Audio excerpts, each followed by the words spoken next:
Hello student, स्वागत है आप सभी का अपने YouTube channel HLV digital class में। आज हम पढ़ाने वाले हैं आप लोगों को क्लास 12 मैथ का अगला सेट, जो कि मोस्ट इम्पोर्टेंट है आपकी परीक्षा के लिए। तो इसमें ऐसे क्वेश्चंस हैं जो अभी तक कई बार रिपीट हो चुके हैं। चलिए स्टार्ट करते हैं। देखिए, इसका पहला क्वेश्चन है, एक संबंध, देखो r बराबर एक संबंध दिया गया जिसमें अवयव क्या है, a कामा b है, और यहाँ पर जो संबंध दिया गया a बराबर a बराबर है b माइनस 1 के, और यहाँ पर देखो एक कंडीशन और ये दिया गया है कि जो b इज ग्रेटर देन किससे 4 के, तो समुच्चय n पर परिभाषित है तो सही उत्तर होगा। तो यहाँ पर देखो 4 ऑप्शन दिए गए हैं और यहाँ पर जो समीकरण दी गई है इस अकॉर्डिंग यहाँ पर सॉल्व करना है। देखो समीकरण क्या है, a बराबर है b माइनस 1 के, और इसकी कंडीशन क्या है, b इज ग्रेटर देन किसके होना चाहिए 4, यानी जो b का मान होगा वो क्या होगा 4 से बड़ा होगा। देखो इसमें पहले ऑप्शन में तो 4 ही दिया गया है तो ये तो गलत ही हो जाएगा।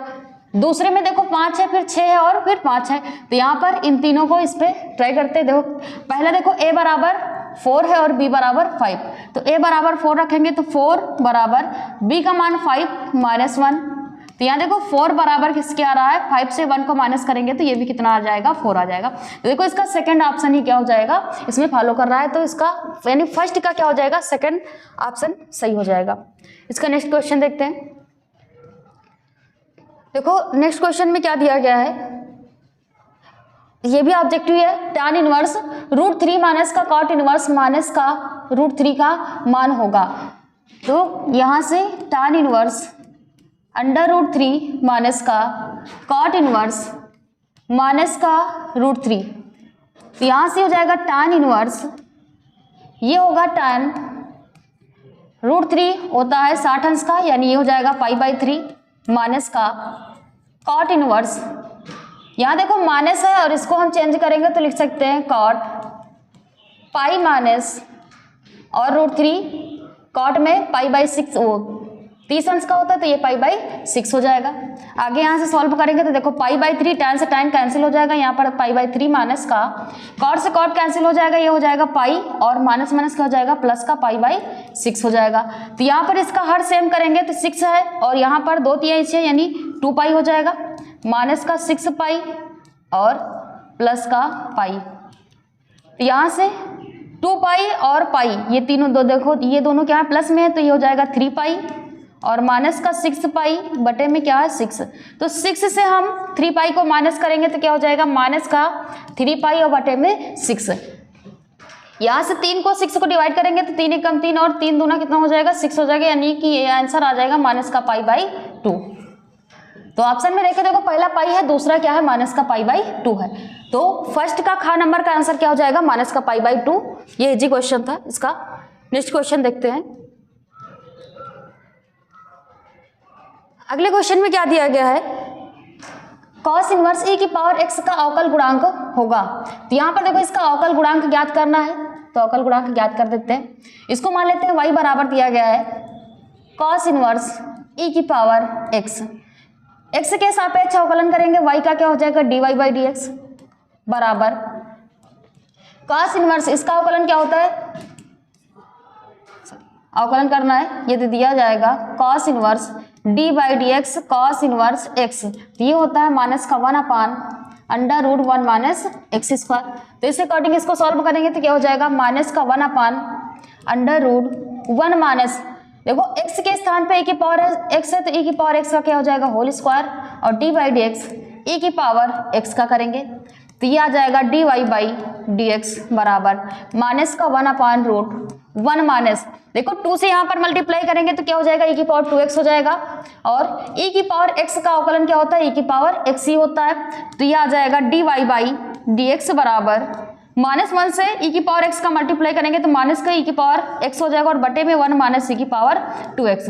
तो यदि ऑप्शन में देखें तो ऑप्शन में देखो dy/dx का मान क्या दिया गया माइनस e की पावर x बटे में √1 माइनस e की पावर 2x। तो पहला देखो साइन इनवर्स है, ये तो होगा नहीं, इसमें देखो प्लस है, और इसका थर्ड में क्या है, ये देखो माइनस का दिया गया इसलिए ये भी नहीं होगा, और इसका फोर्थ क्या माइनस e की पावर x बटे में 1 माइनस e की पावर 2x। तो ग नंबर का क्या हो जाएगा 4 ऑप्शन सही हो जाएगा।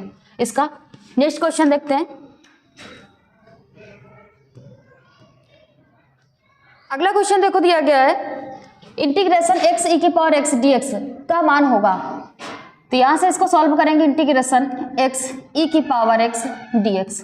फर्स्ट और सेकेंड यहाँ पर मानेंगे तो आपको पता हाईलाइट के अनुसार एक्स फर्स्ट होगा और ई की पावर क्या हो जाएगा, सेकेंड हो जाएगा। तो यहाँ पर इसका समाकलन करेंगे तो क्या होगा, फर्स्ट फंक्शन इंटीग्रेशन क्या हो जाएगा, सेकेंड फंक्शन का समाकलन dx minus integration D by d x first function, और फर्स्ट फंक्शन किसका है, x का, sorry integration D by d x first function हो जाएगा x का, और इंटीग्रेशन सेकेंड फंक्शन यानी e की पावर x, और ये क्या हो जाएगा dx, ब्रैकेट बंद, इसका होल dx होगा। यहाँ से x e की पावर x का चाहे समाकलन करें चाहे अवकलन करें e की पावर x ही रहेगा, माइनस इंटीग्रेशन x का अवकलन कितना हो जाएगा 1 हो जाएगा, और e की पावर x का समाकलन e की पावर x होगा, और क्या हो जाएगा dx हो जाएगा।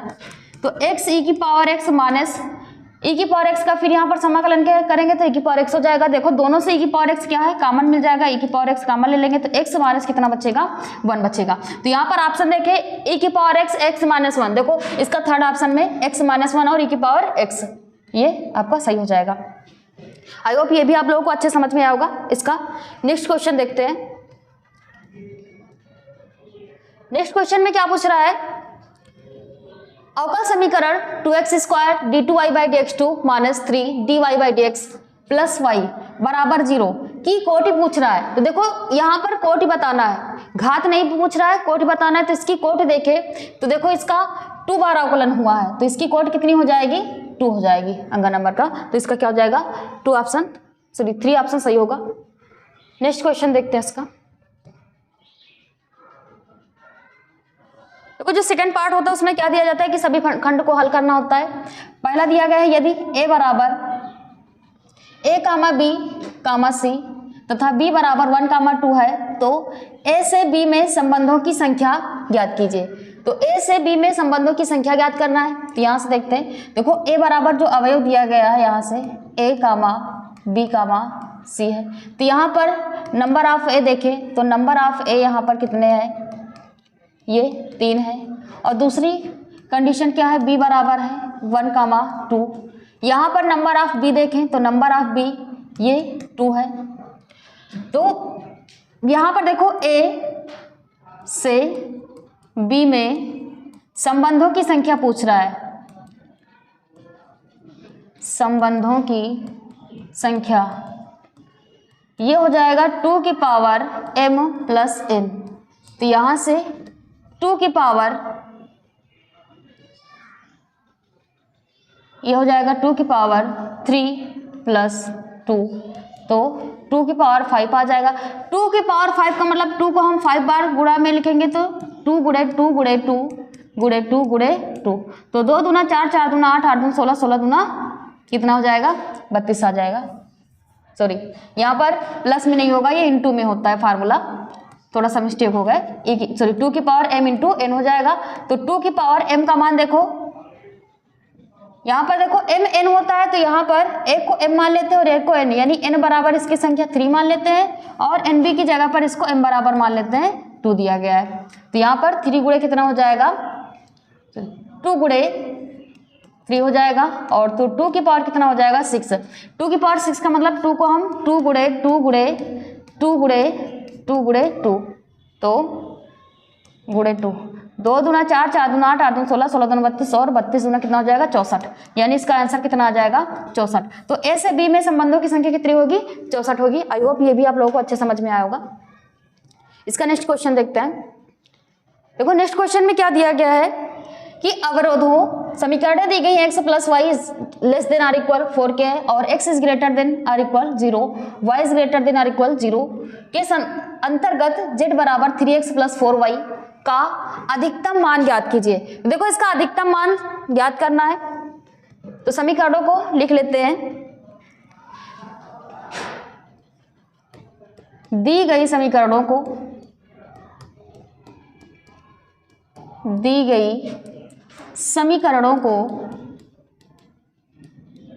दिए गए अवरोध है, दिए गए अवरोधों को समीकरण के रूप में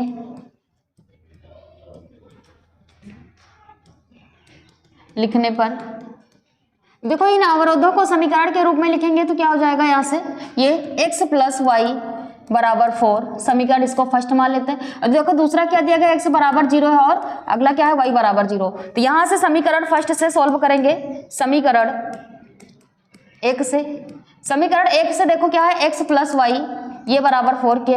तो यहाँ से यदि हम x और y के मान निकालेंगे, x और y, एक बार x बराबर 0 रखेंगे तो y का मान देखो 4 आ जाएगा और y बराबर 0 रखेंगे तो x का मान कितना आ रहा है, 4 आ रहा है। तो यहाँ से दूसरा देखो 0,0 दिया ही गया है, तो यहाँ से एक ग्राफ डेरिवेट करेंगे, देखो सॉरी एक ग्राफ खींचेंगे, ड्राइव करेंगे तो कितना आ जाएगा, यहाँ से ये क्या है आपका x अक्ष है और ये आपका y अक्ष है। ये आपका क्या होता है, मूल बिंदु 0,0 होगा, इसको O मान लेते हैं। यहाँ पर कंडीशन देखो, पहला क्या है 0, यहाँ पर दो बिंदु एक मान लेते हैं, ए पर कितना है 0,4 है और बी पॉइंट यानी बी के निर्देशांक है 4,0। तो यहाँ पर ग्राफ खींचेंगे इसका, तो देखो पहला ए क्या है, ए में क्या है 0,4 है, तो यहाँ से 1 2 3 और 4 मान लेते हैं 0,4 के लिए, और यहाँ पर भी 1 2 3 और 4 मान लेते हैं। तो देखो पहला क्या दिया गया है, एक पर 0, x अक्ष पर देखो 0 चल रहे हैं और y अक्ष पर 4, तो ये आपका 4 हो जाएगा यहाँ पर। फिर अगला b पर क्या चल रहा है, देखो x अक्ष पर 4 है और y अक्ष पर 0, तो x अक्ष पर 4 यहाँ पर और y अक्ष पर 0 रहेगा। तो यहाँ पर यदि रेखा खींचेंगे तो ये क्या हो जाएगा, 4 से 4 के बीच, तो ये इस तरह से आ जाएगा। और ये इस समीकरण का नाम क्या है, ये समीकरण का नाम है x प्लस वाई ये बराबर है 4 के। अब यहाँ पर इसके अंतर्गत इसके यानी संगत क्षेत्र इसका देखें छायांकित भाग, तो इसका जो छायांकित भाग होगा वो समीकरण देखो दी गई है क्या, x plus y is less than or equal 4 के है। तो यहाँ पर यदि इसको हम मूल बिंदु 0,0 पर देखेंगे तो 0 क्या हो जाएगा, लेस देन आर इक्वल 4 के, यानी ये कंडीशन क्या है, सत्य है। यदि कंडीशन सत्य है यानी 0 का मान क्या है, सॉरी 4 का मान क्या है, 0 से बड़ा है, तो यहाँ पर इसका जो आंतरिक भाग होगा वो क्या होगा, छायांकित भाग होगा, यानी इस तरफ का भाग आपका छायांकित भाग होगा, ये वाला पार्ट आपका छायांकित भाग होगा। लेकिन यहाँ पर पूछ क्या रहा है, अधिकतम मान ज्ञात करना इसका, यहाँ पर इसका अधिकतम मान ज्ञात करना। देखो अधिकतम मान यहाँ से ज्ञात करेंगे इसका, तो ये आप लोगों ने इधर का नोट ही कर लिया होगा, इसको हटा देते हैं यहाँ से।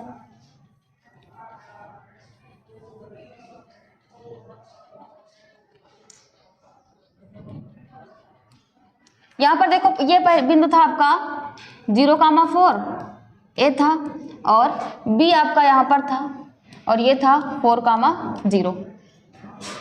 तो अधिकतम मान के लिए यहाँ पर ज्ञात करेंगे z के अधिकतम मान के लिए,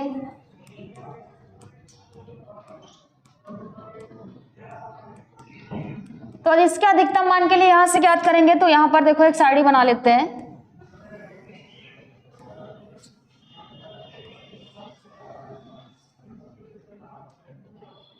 और यहाँ पर एक भाग में क्या रख लेते हैं, शीर्ष के निर्देशांक, शीर्ष के निर्देशांक, और इधर क्या हो जाएगा, z बराबर जो मान दिया गया, तो z बराबर कितना है 3x प्लस 4y है। देखो पहला यहाँ पर 0,0 पर O बिंदु पर निकालेंगे, तो O बिंदु पर कितना है 0,0 है, तो 0,0 पर निकालेंगे, देखो z का मान 0 ही आ जाएगा। A बिंदु पर निकालेंगे अगला, तो A बिंदु के लिए कितना हो जाएगा 0,4, तो z बराबर देखो मान निकालेंगे यहाँ पर, जो x का मान कितना है 0 है, तो ये 0 ही हो जाएगा x के स्थान पे, और y बराबर 4, तो यानी 4 गुणे 4 कितना, 4 चौक 16 आ जाएगा यहाँ से। अगला तीसरा पॉइंट क्या है, b पॉइंट, और ये कितना है, ये 4,0, यानी x अक्ष पर 4 है, तो यहाँ पर 3 चौक कितना हो जाएगा 12, बाकी y का मान 0 है तो ये 0 हो जाएगा, तो ये क्या हो जाएगा 0 हो जाए, सॉरी 12 आ जाएगा। यहाँ पर ज्ञात क्या करना है, देखो यहाँ पर हमें z का अधिकतम मान ज्ञात करना है, तो इसका अधिकतम मान कितना हो जाएगा 16। तो यहां पर लिख लेंगे अतः z का अधिकतम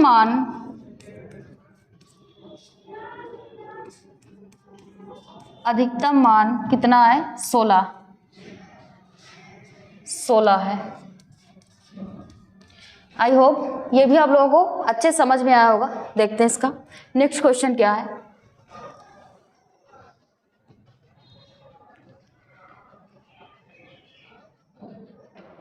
इसका देखो नेक्स्ट क्वेश्चन दिया गया है,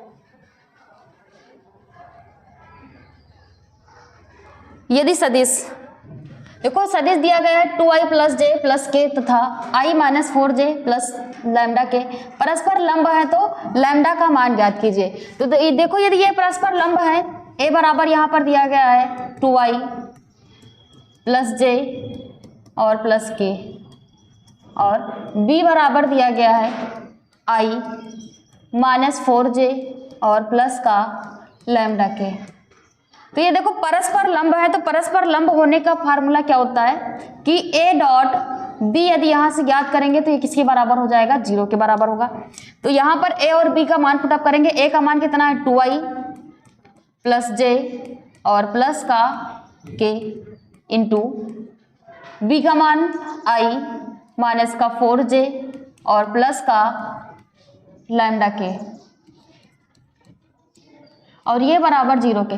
डॉट प्रोडक्ट में क्या होता है, i के गुणांक का i के गुणांक के साथ गुणा करते हैं और j के गुणांक का j के साथ और k के साथ। तो देखो 2 एकम कितना हो जाएगा 2 हो जाएगा, i के साथ करेंगे तो प्लस माइनस माइनस हो जाएगा, 4 एकम 4 हो जाएगा, और लैम्डा का करेंगे 1 से तो प्लस का लैम्डा और बराबर में 0 आ जाएगा। तो देखो 4 से 2 जाएगा तो माइनस का 2 प्लस लैम्डा बचेगा बराबर 0। यहाँ से लैम्डा बराबर मान ज्ञात करना, देखो 2 माइनस का इसको 75 करेंगे तो क्या हो जाएगा प्लस का 2 आ जाएगा। तो यहाँ से लैम्डा का मान कितना आ गया 2 आ गया। यहाँ से यही मान ज्ञात करना था, ये भी आप लोगों को अच्छे समझ में आया होगा। और ये देखो रिपीटेड क्वेश्चन है ये सब। इसका देखो अगला क्वेश्चन क्या है, अगले क्वेश्चन में दिया गया है f(x) बराबर मॉड x और x बराबर 0 पर सतत है। तो यहाँ पर देखो सतत है यही सिद्ध करना है, और कंडीशन क्या दी गई है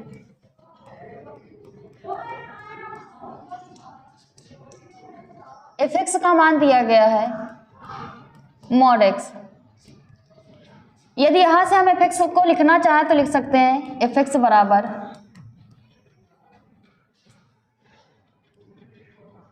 ये देखो प्लस का x और माइनस का x। तो प्लस के x में यदि हम x का मान देखें तो क्या हो जाएगा x इज ग्रेटर देन किसके होगा 0 के, और इसमें क्या हो जाएगा x इज लेस देन 0 के होगा। तो यहाँ से LHS और इसका RHS निकाल के देखते हैं। तो इसका LHS ले लेते हैं। देखो LHS लेंगे तो LHS इसका निकलेगा f(x) बराबर माइनस एक्स पर, f(x) बराबर माइनस एक्स पर इसका LHS निकालेंगे तो क्या हो जाएगा यहाँ से f 0 माइनस 0 लेंगे तो यह आ जाएगा लिमिट h टेंड्स टू 0, और यहाँ पर f 0 माइनस h आ जाएगा। यानी x के स्थान पे हमें 0 माइनस h रखना है, तो यहाँ से आ जाएगा लिमिट h टेंड्स टू 0। ये हो जाएगा x देखो माइनस है तो ये हो जाएगा माइनस का 0 माइनस h, तो ये आ जाएगा limit h tends to 0।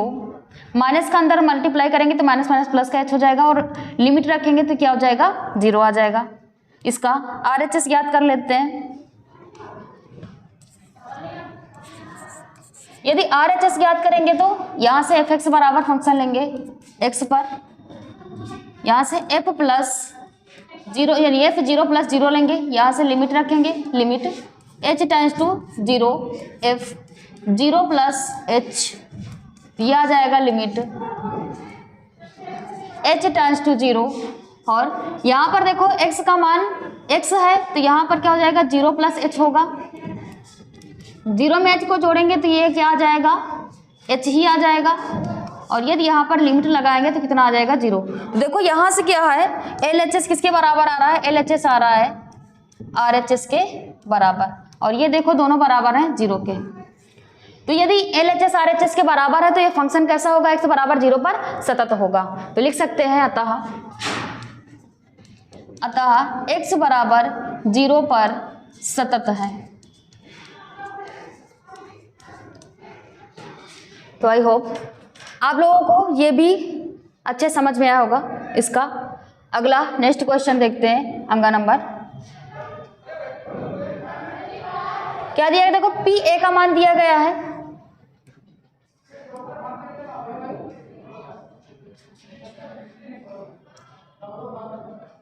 PA का मान 3/13 है, PB का मान 5/13 और PA इंटरसेक्शन B का मान 2/13।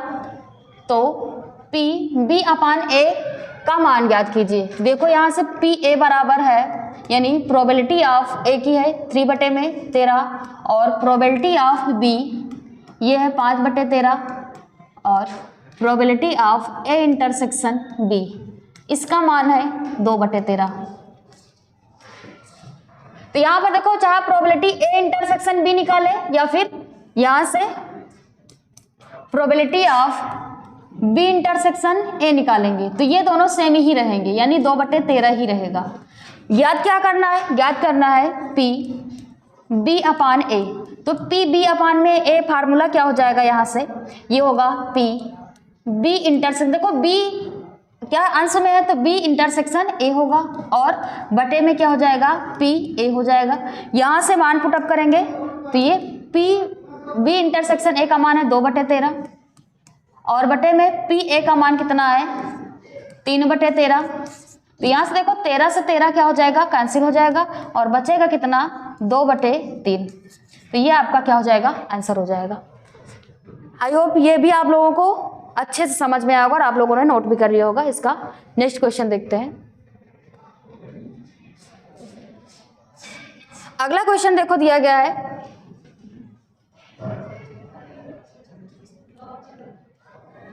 यदि x प्लस जेड और y प्लस जेड और क्या है x plus y plus z ये बराबर 5, 7, 9 है तो x y z का मान ज्ञात कीजिए। देखो यहाँ पर जो समीकरण दी गई इनकी हम तुलना कर लेते हैं। तो यहाँ से यदि तुलना करेंगे तो x प्लस जेड बराबर देखो 5 के है, ये 5 हो जाएगा। अगला y प्लस जेड ये बराबर 7 के है, इसको समीकरण 1 मान लेते हैं, इसको समीकरण 2 मान लेते हैं। अगली समीकरण है x plus y plus z ये बराबर 9 है, इसको समीकरण मान लेते हैं 3। यहाँ से देखो समीकरण 1 व समीकरण 3 से, समीकरण 1 और 3 में देखें तो देखो x प्लस जेड बराबर 5 है और यहाँ पर x plus y plus z बराबर 9 है। तो यहाँ पर मान रखे देंगे x प्लस जेड के स्थान पे। तो x प्लस जेड के स्थान पे हम देखो x इसको लिखना चाहें तो क्या लिख सकते हैं 5 प्लस, यानी x प्लस जेड के स्थान पे 5 हो जाएगा और प्लस का कितना है y और ये बराबर किसके है 9 के है। यहाँ से y बराबर देखो y बराबर निकालेंगे 5 को पक्षांतर करेंगे तो कितना हो जाएगा 9 माइनस 5। तो y बराबर 9 से हम 5 को माइनस करेंगे तो कितना आ जाएगा 4 आ जाएगा। तो यहाँ से देखो y का मान कितना आ गया 4 आ गया। अब आगे सॉल्व करेंगे समीकरण, यहाँ से देखो y का मान निकल आया है। अब समीकरण y का मान समीकरण 2 में रख देते हैं, यहाँ से लिखेंगे y बराबर 4 समीकरण 2 में रखने पर। तो देखो समीकरण 2 क्या है y प्लस जेड है, y प्लस जेड बराबर कितना है 7 के है। यहाँ से y का मान कितना रखेंगे 4 रखेंगे तो 4 प्लस जेड बराबर 7 के है। यहाँ से देखो हमें z बराबर फाइंड आउट करना है तो z बराबर कितना हो जाएगा 7। 4 को हम पक्षांतर करेंगे तो कितना हो जाएगा माइनस का 4। यहाँ से z बराबर 7 से हम 4 को माइनस करेंगे कितना आ जाएगा 3 आ जाएगा। तो यहाँ से देखो z का भी मान आ गया। अब क्या करेंगे z का मान उठा के समीकरण 1 में रख देंगे, लिखेंगे z बराबर 3 समीकरण 1 में रखने पर।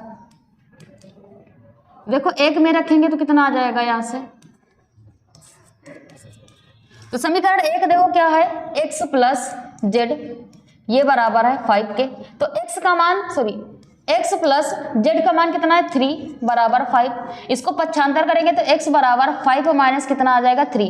तो 5 से हम 3 को माइनस करेंगे कितना आ जाएगा x बराबर 2। तो यहाँ से देखो x y z इन तीनों के मान कितना आ रहे हैं, x बराबर 2 है और y बराबर 4 है और z बराबर 3 है। तो ये x y z के मान है। आई होप आप लोगों को ये भी क्वेश्चन अच्छे समझ में आया होगा। इसका नेक्स्ट क्वेश्चन देखते हैं।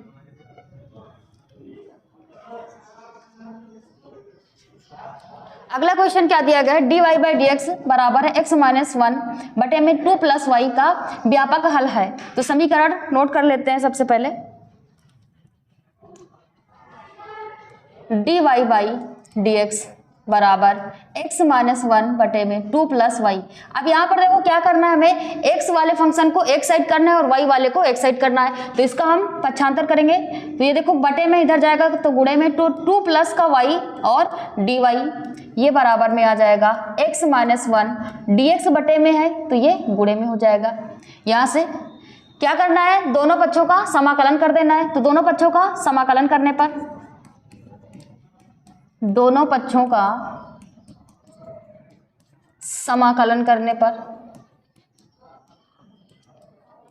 तो समाकलन करेंगे तो क्या आ जाएगा, यहाँ से integration 2 plus y d y बराबर इंटीग्रेशन x माइनस 1 और dx हो जाएगा। तो इसका अलग अलग मल्टीप्लाई करेंगे तो 2 कांस्टेंट है, इसको बाहर लिख लेते हैं। तो क्या हो जाएगा 1 dy plus integration y dy बराबर इंटीग्रेशन x dx माइनस का 1 dx।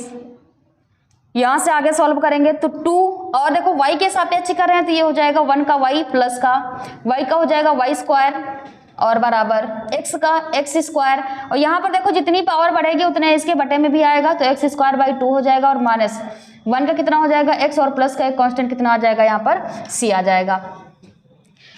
तो यहाँ से 2 का देखो इनका हर बराबर कर लेते हैं तो 2 का इधर मल्टीप्लाई करेंगे तो कितना हो जाएगा 4y प्लस का y स्क्वायर बराबर x स्क्वायर माइनस का 2x और प्लस का 2c आ जाएगा। तो यहाँ पर जो 2c है इसको मान लेते हैं, जो 2c है ये बराबर c1 के है।